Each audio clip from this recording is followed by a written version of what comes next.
جس کے منہ سے سچ مچ نکلا الحمدللہ رب العالمین.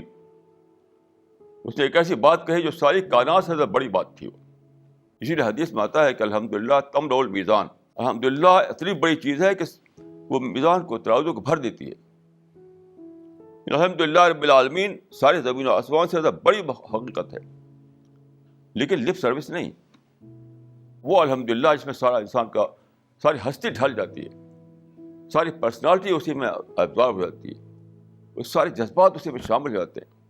انسان اپنے آپ کو اس میں ڈال کر خالی ہو جاتا ہے بالکل. پھر انسان کے پاس کچھ بھی الگ نہیں رہتا.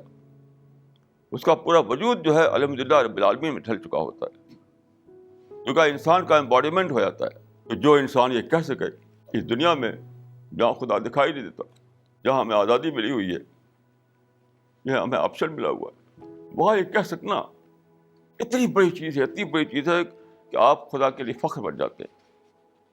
حمد کے بارے میں ایک حدیث ہے، خیر عباد اللہ الحمادون. سب سے اچھے بندے خدا کے وہ ہیں جو خدا کی حمد کرنے والے ہوتے ہیں، سب سے زیادہ حمد کرنے والے ہوتے ہیں. اسی معنی میں ہے. اس کا مطلب یہ نہیں کہ لاکھوں بار ہم الحمدللہ الحمدللہ الحمدللہ کہتے رہیں. یہ مطلب نہیں اس کا کہ اس کو ریپیٹ کرتے رہیں، بار بار لاکھ بار ریپیٹ کریں، 10,000 بار ریپیٹ کریں. یہ اس کی انڈر اسٹیمیشن ہے. یہ حمد کا انڈر اسٹیمیشن ہے کہ آپ یہ سمجھیں کہ 1,00,000 بار الحمدللہ کہو. وہ تو اپنے پورے وجود جس پر ڈھل جائے وہ الحمدللہ اللہ تعالیٰ کو مطلوب ہے.